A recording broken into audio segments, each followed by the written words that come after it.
Diálogo con Ernesto López. Todo apunta a que la propuesta que ha presentado esta iniciativa ciudadana rompe esquemas del debate estancado que tenía el país. ¿Coinciden ustedes en esto o cuáles son los puntos de vista y las consideraciones que tienen al respecto?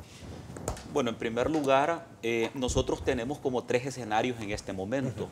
Uno de ellos es pasar al sistema mixto que propuso el gobierno hace unos meses, cuya propuesta legislativa no tuvo el apoyo ni los votos para poder ser aprobada.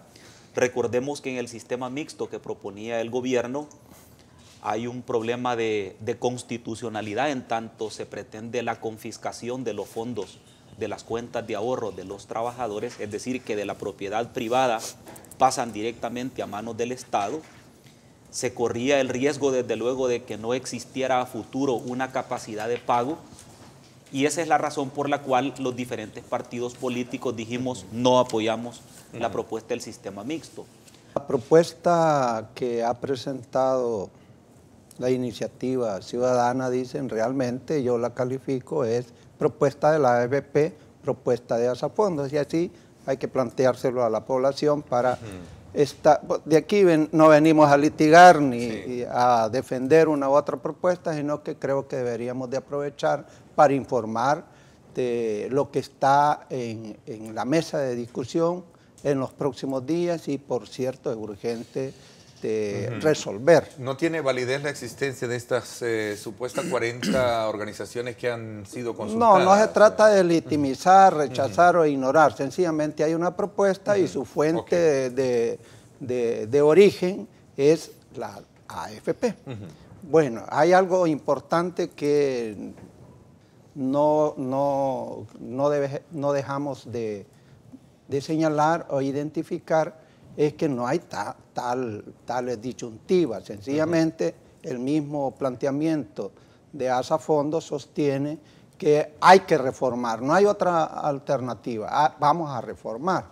Y coincidimos con los objetivos generales que están planteados sobre la base de ampliar cobertura, mejorar el monto de la pensión, de generar a mediano y a largo plazo la reducción de la carga fiscal. Si no hay fuente de financiamiento del Estado para eso, tenemos un problema. Si la pensión al jubilado no le alcanza, ellos dicen 20 años, pero en la realidad son 25 años. Si no le alcanza, tenemos un problema. Y si no aumenta la cobertura, que no la resuelve, y ellos mismos dicen que no la van a resolver porque es un problema de mercado, es un problema de trabajo, es que es un problema de informalidad, entonces tenemos fracasado este. Y fíjate, sé que Ernesto, perdón, que en este momento, a julio, hay una AFP que no va a poder pagar las pensiones porque el tope para el pago de estos certificados provisionales al 45% ya terminó. Una mentira dicha 1000 veces puede llegar a ser verdad. Yo quiero referirme concretamente al tema de lo que se propone como beneficios y como incremento. Fíjate que para una persona que tenga un salario de $500, el famoso aumento del que habla el colega diputado es de $5. Por $5, esta persona se va a garantizar tener una pensión de por vida. Y por otro lado, no es cierto cuando él dice de que al trabajador le va a significar que le depositen menos en la cuenta. Fíjate que la propuesta lo que se plantea es que del 15% de la cotización se distribuirá el 5% que se destina para la renta programada vitalicia, que forma parte de la garantía que el trabajador tiene de tener una pensión hasta el último día de su vida. Y el 10% restante se destina a la cuenta individual del trabajador, seguro de invalidez y de sobrevivencia. Por otro lado, es importante aclarar que el 1% que van a pagar los empleadores del 6.75 al 7.75 es lo que cubre la comisión de la AFP. Eso significa que quien paga la comisión de la AFP no es el ahorro del trabajador, sino que es la cotización del empleador. Esas son algunas cosas que creo que es importante. como lo más novedoso y lo más atractivo de la propuesta es la posibilidad que el trabajador acceda al 25% de su ahorro, pareciera ser que esa es como la parte que más se critica porque es la parte que más le beneficia al trabajador. Cuando se critica el tema de la privatización de las pensiones, hay que anotar que este sistema es privado porque el dueño de la cuenta individual no es el Estado ni la AFP, es el trabajador, es privada, esa cuenta es mía, por lo tanto el Estado no puede disponer. Pero hay otro aspecto que es bien importante que hay que resaltarlo en esta propuesta. Actualmente a los pensionados, a los que se les da pensión de monto único porque no alcanzan los 25 años de cotización, prácticamente estas personas dejan de estar en el sistema de salud del Seguro Social y ya no acceden a los beneficios de salud. Esta propuesta garantiza que toda persona acogida a un beneficio de pensión de los que ofrece la ley tendrá el sistema de salud del Seguro Social porque la AFP va a trasladar la cotización que le correspondería al trabajador al Seguro Social para garantizar que él y sus dependientes puedan tener acceso a beneficios de salud de por vida. Este tema sí es importante porque le garantiza al pensionado que cuando más lo necesita va a tener servicios de salud del Seguro Social. Por otra parte, cuando nosotros hablamos de los beneficios, hablamos de una cobertura integral. No es cierto lo que se acaba de decir hace un momento de que esta propuesta no aborda el tema de cobertura. Por supuesto que lo aborda, y lo aborda desde un punto de vista responsable. Actualmente, el 70% de la población económicamente activa está subempleado o desempleado, y eso lo que indica es que no cotiza a la AFP. Esta es una propuesta a la luz del negocio de las AFP, no a la luz de la necesidad que tiene el trabajador de garantizarse por más de 20 años su pensión, que hoy no le cubre ni siquiera una tercera parte. También no resuelve el problema de fondo que constriñe la liquidez del Estado y que lo ha llevado a endeudamiento, que es que no hay fuente de financiamiento para garantizar la pensión vitalicia que la recoge esta propuesta y evitar que siga creciendo la deuda. Ciertamente hay dos figuras importantes a considerar y que hay que analizar, pero en definitiva, de fondo no resuelve el problema de que la pensión le dura el tiempo necesario al jubilado. Por eso plantean que quien garantiza, y ellos lo plantean ahí en el documento, que quien garantiza el sistema de pensiones es el Estado una vez agotado el fondo de ahorro. Entonces estamos en la misma condición. Cuando el afiliado padezca de una enfermedad terminal y tenga la edad para retirarse, pero no tenga el tiempo requerido por la ley, que son 25 años, se le devolverá todo el saldo del ahorro, porque obviamente una persona que tiene una proyección de vida limitada porque padece de una enfermedad terminal, tiene derecho a gozar del 100% de su ahorro y a continuar con los beneficios de salud hasta el último día de su vida. Esto es importante en la propuesta, que es algo que no lo tenemos en este momento. Es importante también plantear que actualmente... ¿En cuál propuesta no está? ¿En la de esta gobierno? propuesta del retorno completo de la devolución del saldo ¿Está en la ley? de la terminal. Ahí está en la ley, no es cierto, bueno, ahí está en la ley. Bueno, y decime el está también artículo en de la ley seguro. en donde dice eso, pues. En la devolución del saldo cuando Por no eso. reúne las Pero citame el artículo, pues, porque si no es chambre lo que me estás diciendo. Solo me decís ahí está en la ley. Bueno, citame el artículo de la actual ley donde dice eso.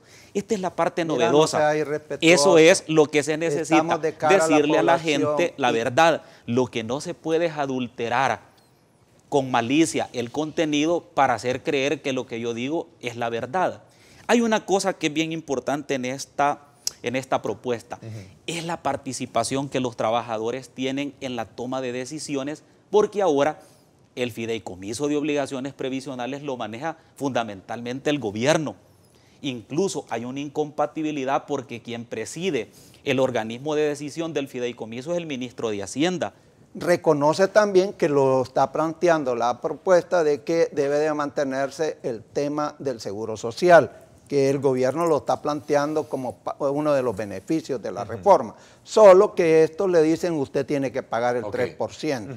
Pero la otra, me parece que el tema de la enfermedad crónica, hay una novedad ahí, hay que reconocerla. Creo que se puede trabajar con eso, hay que ver números. A ver. Y luego no resuelve, insisto, no resuelve el tema, porque al final, a pesar de que hay incremento de cotización, el ahorro se viene abajo, 2 puntos menos. Y eso afectaría lo que aquí el amigo está diciendo, de que con la rentabilidad se va a mejorar y se reduce. Si usted tiene menos que colocar, por supuesto que va a tener menos de retorno. Todo apunta que hay entre los partidos políticos, a excepción de la fracción del FMLN, coincidencias para poder aprobar este proyecto tal como se ha mencionado hasta este momento, se ha conocido. Sin embargo, los espacios de diálogo como que son muy pocos. De hecho, Roberto, el secretario técnico de la presidencia, Roberto Lorenzana, decía al periódico La Prensa Gráfica, le decía, nos llama la atención que esta propuesta, dicen, debe ser aprobada íntegramente. De lo contrario, no dará resultados. No hay un lugar para diálogo. A ver, René, si esto fuera así, hay un escenario también real. El Ejecutivo puede vetar, en todo caso, esta propuesta si es aprobada sin el apoyo, sin el aval del gobierno y del partido oficial. Bueno, vayamos por partes. Cuando se construye una propuesta como esta, es como construir una pared.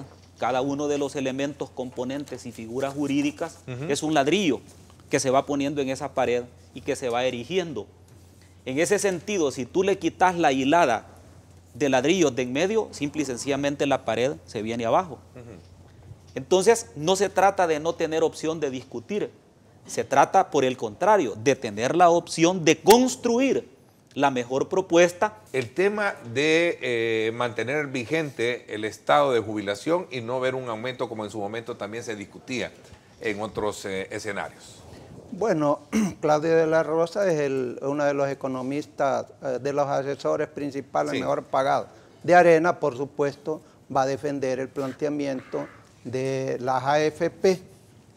Por cierto, uno de los dueños de las AFP es el presidente del COENA, es que no podríamos esperar, pero en esta figura todos ganamos, en donde hay desigualdad no puede existir ni siquiera comparaciones de valor. Por ejemplo, mire, las AFP, ganancias líquidas, le llega cada año 12 millones. Ya vi que es malo para los ejemplos el diputado Rolando Mata. Pero la gente entiende. Pero, pues sí, eso es lo malo, que la no gente entiende. Pero no, bueno. No lo entendés, no hables por ello. Te quiero comentar que el FMLN habla de los 12 millones de dólares de ganancias en las AFP y no Alba Petróleo reportó ganancias de 14 millones de dólares, pues. Las AFP administran el Fondo de Ahorro de los Trabajadores. ¿En qué le beneficia Alba al pueblo salvadoreño? Y se llevó 14 millones al año de las ganancias de las alcaldías municipales. Sacaron 282 millones a Panamá en empresas offshore. Entonces, yo creo que hay que situar la discusión donde se debe. Por otro lado, descalificar al mensaje y no al mensajero, eso es lo peor que puede hacer un político. El doctor Claudio de Rosa es de los mejores economistas de nuestro país, orgullosamente asesor de nuestro gran partido. Qué bueno de que haya personas de ese talento y de ese talante asesorando a nuestro partido. Vayámonos al tema. ¿Cuáles son los beneficios que esta propuesta le reporta a los salvadoreños? En primer lugar, la pensión de longevidad, que permite que una vez se haya terminado el ahorro de los trabajadores, entrará a funcionar un fondo de pensión vitalicia que le permitirá tener pensión hasta el último día de su vida. Segundo lugar, salud de por vida para los pensionados, que hoy por hoy a los que se les devuelve el saldo ya no pueden seguir pasando consulta en el Seguro Social. Esa cotización les va a permitir tener pensión hasta el último día de su vida y servicios de salud. Por otro lado, la libre disposición del 25% de sus ahorros para realizar cualquier gestión de orden personal o familiar. Y por otro lado, no se toca la edad de retiro. Esos son los aspectos fundamentales que yo destacaría de la reforma y como bien dice nuestro buen amigo, y hermano, el doctor Albino Román, dice que el socialismo es la filosofía del fracaso, el credo a la ignorancia y la prédica a la envidia. Su virtud inherente es la distribución igualitaria de la miseria.